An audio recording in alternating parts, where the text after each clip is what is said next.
حتما با خودت فکر کردی که چرا اون کسی که بیشترین ضربه رو بهت زده الان داره با خیال راحت زندگی میکنه و انگار نه انگار.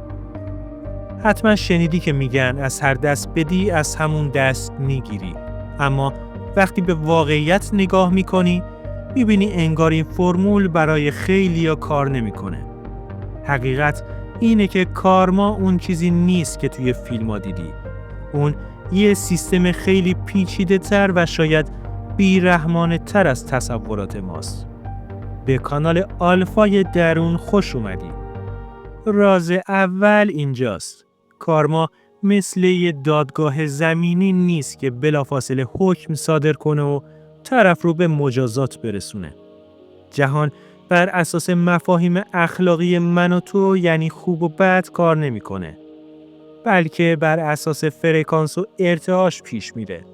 خیلی از آدمای ظالم چون قلباً باور دارن که کارشون درسته یا اصلاً وجدانی ندارن که معذب بشن، در مدار فرکانسی جذب بلا قرار نمیگیرن و فعلاً در امان میمونن. نکته‌ای که کسی بهت نگفته اینه که کارما لزوماً تاوان دادن به شکلی که تو دوست داری ببینی نیست، بلکه کارما یعنی تکرار. اون کسی که بهت بدی کرده در واقع داره توی یه چرخه از رفتارهای سمی خودش دست و پا میزنه که شاید هیچ وقت ازش خارج نشه. بزرگترین تنبیه اون آدم اینه که محکوم تا ابد خودش باشه و با همون ذهنیت خراب و پر از کینه به زندگی ادامه بده، حتی اگه ظاهرش شیک باشه. بعضیا ممکنه بپرسن پس عدالت کجاست؟ چرا اون کلاهبردار الان داره تو ویلای شمالش استراحت میکنه؟ پاسخ تلخ اینه که جهان به لیاقت اخلاقی پاداش نمیده، بلکه به قوانین فیزیک پاسخ میده. اگه کسی با اعتماد به نفس بالا و بدون ذره شک مسیر کجی رو بره، کائنات لزوماً جلوش رو نمیگیره. قانون کارما گاهی مثل یه وام بانکیه. اولش بهت سرمایه میده، اما بهرش رو وقتی میگیره که اصلاً انتظارش رو نداری. یه راز دیگه وجود داره. کارما گاهی در نسل‌های بعدی یا در لایه‌های پنهان روان شخص ظاهر میشه. کسی که امروز به تو ظلم میکنه شاید همین الان درگیر یه جهنم درونی باشه که تو ازش بیخبری. ترسی همیشگی از اینکه کسی همون بلا رو سر خودش بیاره. پارانویا و عدم توانایی در تجربه عشق واقعی خودش یه نوع کارمای سنگینیه که مثل خور روح و روان اون آدم رو از تو میخوره و نابود میکنه. خب دوست من، اگه تا اینجای ویدیو رو تو هم تجربه کردی، همین الان لایک کن و تو بخش کامنت ها بنویس کارما واقعیه یا نه. چون قراره جلوتر به نقطه‌ای برسیم که نگاهت رو کاملا تغییر میده. حالا بیا از زاویه دیگه نگاه کنیم. چرا تو داری اذیت میشی؟ چون تو منتظر انتقام جهانی هستی و همین انتظار تو رو به اون آدم وصل نگه داشته. تا وقتی که منتظری کارما بزنه پس گردن طرف، در واقع داری انرژی خودت رو به اون گره میزنی. راز رهایی اینه که بفهمی کارمای تو گذشتن از اون آدم و کارمای اون موندن در لجنزار ذهنی خودش. هر لحظه فکر کردن به اون یعنی باختن.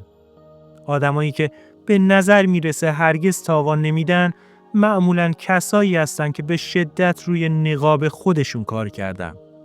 اونا توی پنهان کردن دردهای زندگیشون استادن و تو فقط ویترین نمایششون رو میبینی.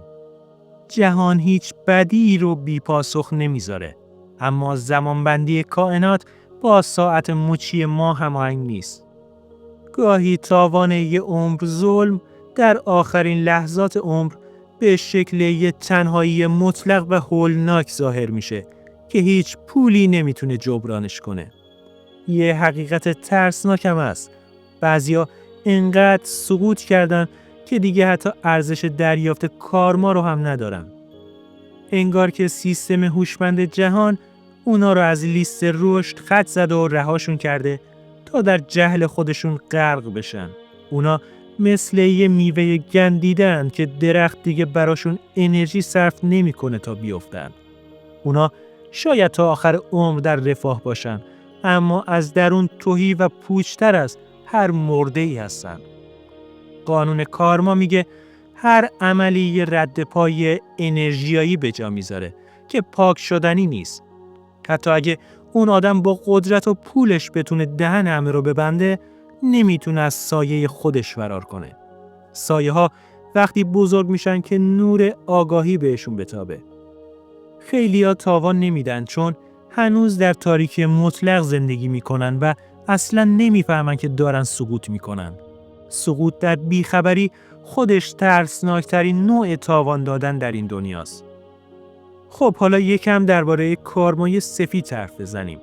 چرا آدمای خوب گاهی رنج میکشن؟ چون اونا دارن درسای سختی رو پاس میکنن تا روحشون بزرگتر بشه. اما آدمای بد چون هیچ پتانسیلی برای رشد ندارن، توی همون لول پایین مادی میمونن و انگار همه چی بر وفق مرادشونه. مثل دانش آموز تنبلی که معلم دیگه ازش امتحان نمیگیره چون میدونه رد میشه.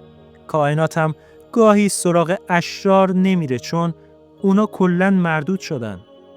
راز بزرگ اینه که کارما یه سیستم مجازات نیست. یه سیستم تعادله. وقتی کسی بهت آسیب میزنه، یه حفره در انرژی تو ایجاد میکنه.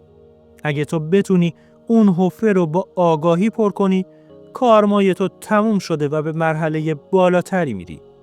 اما اگه بشینی و فقط آرزوی مرگ اون رو کنی، خودت رو در همون سطح پایین نگه میداری و عملاً داری کارمای اون آدم رو برای خودت شریک میشی.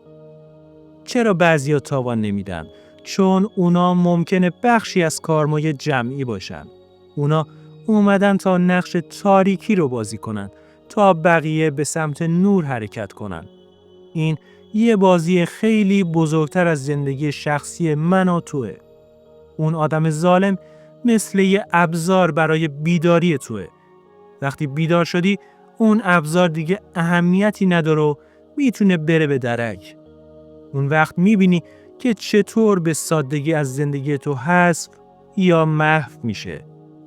هیچ وقت به ظاهر زندگی کسی حسادت نکن، مخصوصاً اگه میدونی ذات درستی نداره.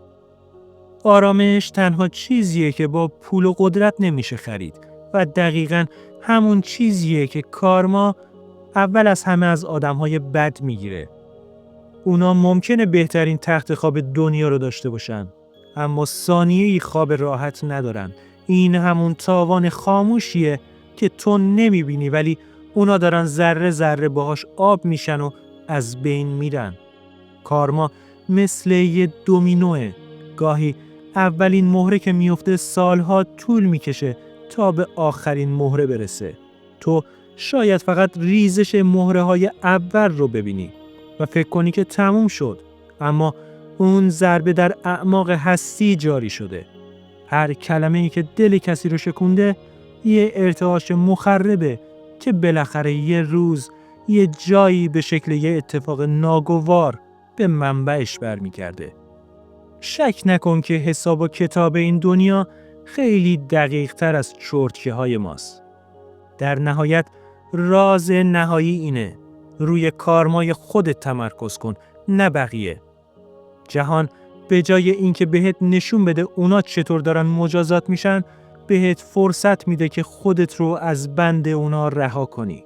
وقتی به مرحله‌ای برسی که دیگه برات مهم نباشه اون آدم تاوان میده یا نه، اونجاست که تو واقعا آزاد شدی. این بزرگترین پیروزیه که میتونی در برابر یه آدم سمی به دست بیاری و به آرامش برسی. خب دوست من، اگه این ویدیو باعث شد یه لحظه به تصمیم‌ها، نیت‌ها و انرژی که وارد دنیا می‌کنی عمیق‌تر فکر کنی، کانال رو سابسکرایب کن و زنگوله رو فعال کن. اینجا قراره لایه‌هایی از حقیقت رو بررسی کنیم که کمتر جایی دربارش صحبت میشه و شاید همون چیزی باشه که مسیر زندگیت رو عوض میکنه.